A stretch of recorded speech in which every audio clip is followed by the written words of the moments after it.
اور کسی شخص میں طاقت نہیں کہ اللہ کے حکم کے بغیر مر جائے. اس نے موت کا وقت مقرر کر کے لکھ رکھا ہے، اور جو شخص دنیا میں اپنے اعمال کا بدلہ چاہے اس کو ہم یہیں بدلہ دے دیں گے، اور جو آخرت میں طالب ثواب ہو اس کو وہاں اجر عطا کریں گے، اور ہم شکر گزاروں کو عنقریب بہت اچھا صلہ دیں گے.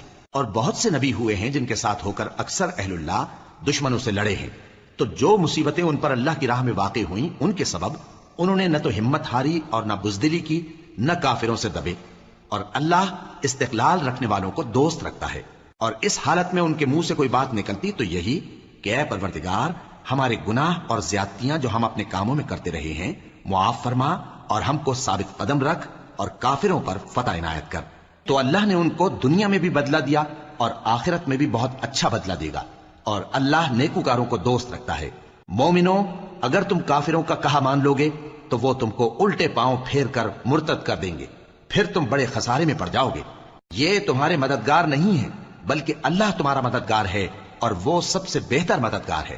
ہم قریب کافروں کے دلوں میں رعب بٹھا دیں گے، کیونکہ یہ اللہ کے ساتھ شرک کرتے ہیں جس کی اس نے کوئی بھی دلیل نازل نہیں کی، اور ان کا ٹھکانہ دوزخ ہے، وہ ظالموں کا بہت برا ٹھکانہ ہے. اور اللہ نے تم سے اپنا وعدہ سچا کر دیا، یعنی اس وقت جب کہ تم کافروں کو اس کے حکم سے قتل کر رہے تھے، یہاں تک کہ جو تم چاہتے تھے اللہ نے تم کو دکھا دیا. اس کے بعد تم نے ہمت ہار دی اور پیغمبر کے حکم کی تعمیل میں جھگڑا کرنے لگے، اور تم نے اس کی نافرمانی کی. بعض تو تم میں سے دنیا کے طلبگار تھے اور بعض آخرت کے طالب. اس وقت اللہ نے تم کو ان کے سامنے سے ہٹا دیا تاکہ تمہاری آزمائش کرے، اور اس نے تمہارا قصور معاف کر دیا. اور اللہ مومنوں پر بڑا فضل کرنے والا ہے. وہ وقت بھی یاد کرنے کی لائق ہے جب تم لوگ دور بھاگے جاتے تھے اور کسی کو پیچھے پھر کر نہیں دیکھتے تھے، اور رسول اللہ صلی اللہ علیہ وآلہ وسلم تم کو تمہارے پیچھے کھڑے بلا رہے تھے. تو اللہ نے تم کو غم پر غم پہنچایا تاکہ جو چیز تمہارے ہاتھ سے جاتی رہی یا جو مصیبت تم پر واقع ہوئی ہے اس سے تم غمگین نہ ہو. اور اللہ تمہارے سب اعمال سے خبردار ہے. پھر اللہ نے اس پریشانی کے بعد تم پر تسلی نازل فرمائی، یعنی نیند، کہ تم میں سے ایک جماعت پر طاری ہو گئی، اور کچھ لوگ جن کو جان کے لالے پڑ رہے تھے اللہ کے بارے میں ناحق ایام کفر کیسے گمان کرتے تھے، اور کہتے تھے بھلا ہمارے اختیار کی کچھ بات ہے. تم کہہ دو کہ بے شک سب باتیں اللہ ہی کے اختیار میں ہیں.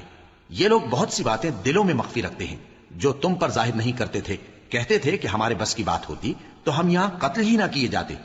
کہہ دو کہ اگر تم اپنے گھروں میں بھی ہوتے تو جن کی تقدیر میں مارا جانا لکھا تھا وہ اپنی اپنی قتل گاہوں کی طرف ضرور نکل آتے. اس سے غرض یہ تھی کہ اللہ تمہارے سینوں کی باتوں کو آزمائے اور جو کچھ تمہارے دلوں میں ہے اس کو صاف کر دے. اور اللہ دلوں کی باتوں سے خوب واقف